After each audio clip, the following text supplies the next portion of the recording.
11ஆம் வகுப்பு மாணவ செல்வங்களே, இன்று நாம் பார்க்கக்கூடிய பகுதி மீள்பார்வை, அதாவது திருப்புதல். இன்னும் சொல்லப்போனால் ரிவிஷன். ஒரு சில செய்திகளை மட்டும் நம்ம இதில் பார்க்கலாம். முக்கியமாக நம்ம பார்க்க வேண்டியது நூற்குறிப்பு. அந்த பாடலினுடைய அடியில் இருக்கக்கூடிய அந்த நூல் வெளி என்று சொல்லக்கூடிய பகுதியில் நான் முக்கியமாக உங்களுக்கு கேட்டுக்கிற அந்த ஒன்வேர்டெலாம் இதிலேருந்து தான் எடுத்திருப்பேன். பாருங்கள், இந்த ஏதிலி குருவிகளில் உலக சிட்டுக்குருவிகள் நாள் என்னைக்கு அப்படி சொன்னால் மார்ச் 20. அதே போல் வேலூர் மாவட்டம் பேரணாம்பட்டை சேர்ந்த அழகிய பெரியவனுடைய இயற்பெயர் அரவிந்தன். அப்போது அவர் என்ன ஊர்? வேலூர் மாவட்டம். என்ன ஊர்? பேரணாம்பட்டு. அழகிய பெரியவன், அவனுடைய இயற்பெயர் என்ன? அரவிந்தன். இப்படி கூட கேட்கலாம். புரியுதுங்களா? நாவல், சிறுகதை, கவிதை, கட்டுரை. அதாவது புதினத்திற்காக 2003ஆம் ஆண்டில் தமிழக அரசுடைய விருது பெற்றார். எந்த புதினம்? தகப்பன் கொடி என்ற புதினத்திற்காக. புரியுதுங்களா? இப்படி கேட்கலாம். எந்த புதினத்திற்காக? அரவிந்தன் அவர்கள். அதே போல் குறடு, நெறிக்கட்டு உள்ளிட்ட சிறுகதை தொகுப்புகள் அவர் வெளியிட்டது. சிறுகதை தொகுப்பு குறடு, நெறிக்கட்டு. அது மட்டும் இல்லாமல் உனக்கும் எனக்குமான சொல், அறுபனஞ்சு ஆகிய கவிதை தொகுப்புகள் ரெண்டு தான் பாருங்கள். ஒன்று ரெண்டு சிறுகதை தொகுப்பு, 2 கவிதை தொகுப்பு. அதுக்கு பிறகு பாருங்கள் மீள்கோணம், பெருகும் வேட்கை என்ற உள்ளிட்ட கட்டுரை தொகுப்பு. அப்போது கட்டுரை தொகுப்பு, சிறுகதை தொகுப்பு, கவிதை தொகுப்பு எல்லாமே 2 தான். இது ஞாபகம் வச்சுங்க. அடுத்ததில் திருமலை முருகன் பல்லில் பாருங்கள். இந்த பல்லு இலக்கியத்திற்கு மற்றொரு பெயர் என்னென்னா உழத்திப்பாட்டு அப்படின்னு சொல்லுவாங்க. புரியுதுங்களா? இந்த பாடலை எழுதியவர் யாருன்னா பெரியவன் கவிராயர். இந்த ஒன்வேர்டெலாம் 10 ஒன்வேர்டு கொடுத்துருக்கேன். எல்லாமே உள்ளேருந்து தான் கொடுத்துருப்பேன். அதாவது உள்ளே இருக்கிறது பின்னாடி இருக்கிற பல உள்துறைகளில் ஏதாவது 1-2 தான் இருக்கும். புரியுதுங்களா? பல்லு என்பது இங்கே இருக்குது பாருங்கள், பேஜ் நம்பர் 34ல் 96 வகையான சிற்றிலக்கிய வகைகளில் ஒன்று. புரியுதுங்களா? அதுபோல் இந்த பல்லு என்ற இந்த இலக்கியத்துக்கு மற்றொரு பெயர் உழத்திப்பாட்டு. கண்டிப்பாக இதெல்லாம் கேட்க முடியும். அதே போல் இதெல்லாம் முக்கியமாக பார்த்துங்க. அதே போல் பாருங்கள், தொல்காப்பியம் குறிப்பிடும் டேஷ் என்னும் இலக்கிய வகையை சாரும். எது? பல்லு இலக்கியம். புலன் என்னும் இலக்கிய வகையை சாரும். இது எல்லாத்தையும் இதெல்லாம் நான் இப்போ நடத்துகிறது எல்லாமே ரொம்ப இம்பார்ட்டண்ட்டாக நீங்கள் கவனிக்க வேண்டியது. நான் இப்போ நடத்துறதை நீங்கள் கவனிச்சிட்டாலே போதுமானது உங்களுக்கு. புரியுதுங்களா? அதுபோல் பாருங்கள், கண்காணி. பேச்சு வழக்கில் கண்காணி என்பது டேஷ் அப்படின்னு கேட்டுக்கலாம். கண்காணி. புரியுதுங்களா? அதே போல் பாருங்கள், திருநெல்வேலி மாவட்டம் குற்றாலத்துக்கு அருகில் உள்ளது பண்புலிப்பட்டினம். இது பண்பை என்றும் பண்பொழில் என்றும் அழைக்கப்படும். இதெல்லாம் பார்த்துங்க. இந்த நூலிலே கலித்துறை, கலிப்பா, சிந்து ஆகிய பாவைகள் விரைவு வந்துள்ளன. இந்த நூல் பல்லிசை என்றும் திருமலை அதிபர் பல்லு எனவும் வழங்கப்படுகிறது. திருமலை முருகன் பல்லு நூலின் ஆசிரியர் பெரியவன் கவிராயர். புரியுதுங்களா? அதுக்கடுத்து பாருங்கள், ஐங்குறுநூறு. இந்த ஐங்குறுநூறில் இது எந்த வகை திணை? முல்லை திணை. துறை கார்காலம். இல்லையா? இது பருவம்னா இது கார்காலம். அப்போ முல்லை திணைக்குரிய பெரும்பொழுது கார்காலம், சிறுபொழுது மாலை. புரியுதுங்களா? அதுக்கு அடுத்து பாருங்கள், இதில் காட்டப்படக்கூடிய இலக்கண குறிப்பு பாருங்கள். ஆள், அசைநிலை, கன்னி, அண்மை வினைச்சொல், ஆடுகம், தன்மை, வினைமுற்று. இந்த இலக்கண குறிப்பெலாம் நம்ம அதெல்லாம் பார்த்துக்கணும். அதே போல் இதில் இருக்கக்கூடிய இலக்கண குறிப்பும் நீங்கள் திருமலை முருகன் பல்லில் இருக்கக்கூடிய இலக்கண குறிப்பும் பார்த்துங்க. செங்கயல், வெண்சங்கு இதெல்லாம் பண்பு தொகைகள். அகில் புகை, 6ஆம் வேற்றுமை தொகை, மங்கையும் கொண்டலும். அங்கே பாருங்கள், செங்கயல் செம்மை கயல் பண்பு தொகை, மென்மை சங்கு, மை மறைஞ்சிருக்குது, மை விகுதி. இல்லையா?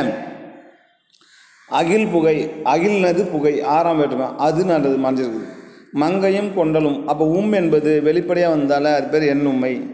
கொன்றை சூடு, கொன்றையை சூடு, கொன்றை மலரை சூடு. புரியுதுங்களா? கொன்றையை சூடு, 2ஆம் வேற்றுமை தொகை. அதுபோல் பாருங்கள், ஈன்ற, அது பிறகு செங்கயல், இதை ஈஸியாக பிரிக்கலாம். செம்மை கூட்டல் கயல். ஒன்று என்ன விதி? ஈறுபோதல் என்ற விதி, முன்னின்ற மெய்த்தெடுதல். 2 விதி, 2 மார்க் இருக்குது. இதை படிச்சிங்க. இப்போது அதே போல் இதை யானை டாக்டர் இது எழுதுனது யார்? ஜெயமோகன். யார் எழுதுந்த? ஜெயமோகன் எழுதினார். இதை நம்ம கேட்கலாம், வாய்ப்பு இருக்குது. அப்புறம் இந்த யானை டாக்டரில் இந்த யானையை பற்றி நீங்கள் குறிப்பெல்லாம் நீங்கள் படிக்கணும். இங்கே பாருங்கள், மனிதர்கள் தவிர்த்த மற்றைய விலங்கு, பேஜ் நம்பர் 40 பாருங்கள். மனிதர்கள் தவிர்த்த மற்றைய விலங்குகள் யானை அதிக நாள்கள் வாழும் தலைவாழ் விலங்கு இல்லையா? அதில் பாருங்கள், புலி சிங்கம் கூட அது கிட்ட நெருங்க அஞ்சும். அப்படிப்பட்டது யானைகள் குடும்பமாக வாழும். அப்படி கேட்கலாம், யானைகள் எப்படி வாழும்? குடும்பமாக வாழும். அதிக ஞாபக சக்தி கொண்டது யானையை பற்றி சொல்லும்போது. யானைகளில் 3 சிற்றினங்கள். எத்தனை சிற்றினங்கள்? 3. அது ஞாபகம் வச்சுக்கோ, கேள்வி வரலாம். 3 சிற்றினங்கள் இன்று உலகில் எஞ்சியுள்ள அவை ஆப்பிரிக்க புதர்வெளி யானைகள், ஆப்பிரிக்க காட்டு யானை மற்றும் நம்முடைய நாட்டில் இருக்கக்கூடிய ஆசிய யானைகள். ஏறத்தாழ 70 ஆண்டுகள் வரை அவை எத்தனை ஆண்டுகள் கேட்கலாம். 70 ஆண்டுகள் உயிர் வாழ்கின்றன. இப்படி கேள்விகள் அமையும் ஒன் வேர்டில். புரியுதுங்களா?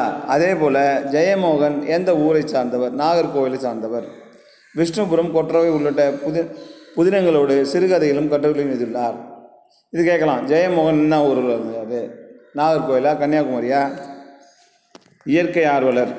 யானையை பாத்திரமாக வைத்து ஊமை சென்னாய், மத்தகம் ஆகிய கதைகளை எழுதியுள்ளார். இவருடைய குறும்புதினம் அறம் என்னும் சிறுகதை தொகுப்பில் இடம்பெற்றுள்ளது. புரியுதுங்களா? இப்படி கேள்விகள் அமையலாம். அதுக்கடுத்து பார்த்திங்கன்னா இலக்கண பகுதியெல்லாம் இந்த கொஸ்டினில் பாருங்கள். ஏதிலி குருவிகள், பொருத்தமான இலக்கிய வடிவம், இதெல்லாம் ஏதிலி குருவி மரபு கவிதை, திருமலை முருகன் சிறுகதை, யானை டாக்டர் குறும்புதினம், 500 புது கவிதை. எது இதில்? யானை டாக்டர் குறும்புதினம்.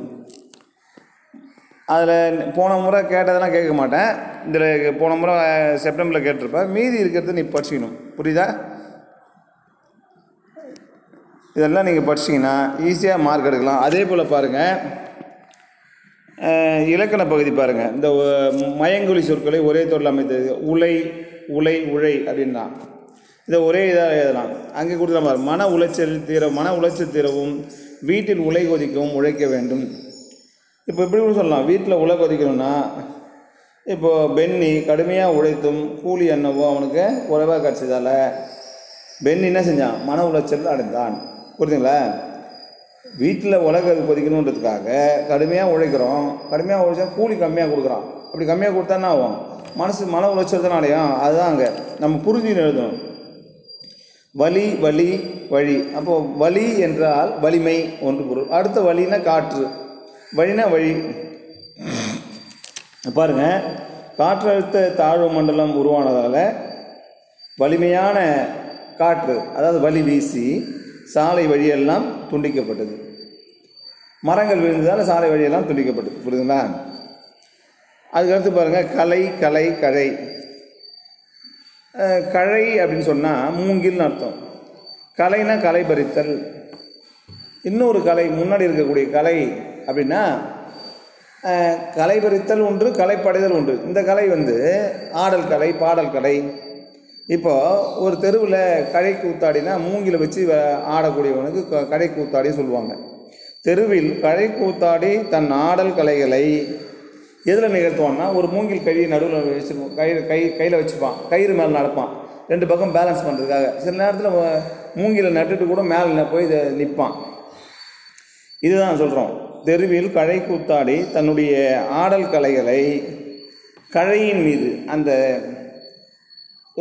மூங்கில் மீது நிகழ்த்தியதால் அவன் என்ன செஞ்சான்? கலைப்படைந்தான். ரொம்ப 1 மணி நேரம் 2 மணி நேரமாக இதுன்றான், அதை காட்சி செய்கிறான். அதனால் கலைப்படைந்து விட்டான். அதுபோல் கணை, கணை இதெல்லாம் பார்த்து. கணைனா குதிரை கணைக்கிறது. அடுத்த கணை அம்பு. இன்னொன்று குறைத்தல், நாய் குறைத்தல். அடுத்தது குறை கூறுதல். புரியுதுங்களா? மற்றவர்கள் நம்ம மீது குறை கூறிய காரணத்தில் நாய் போல் சில நேரத்தில் நம்ம கோவப்படுறோம், அப்போ குறைக்கிறோம். புரியுதுங்களா? நம்முடைய தவறு உணர மாட்டோம்.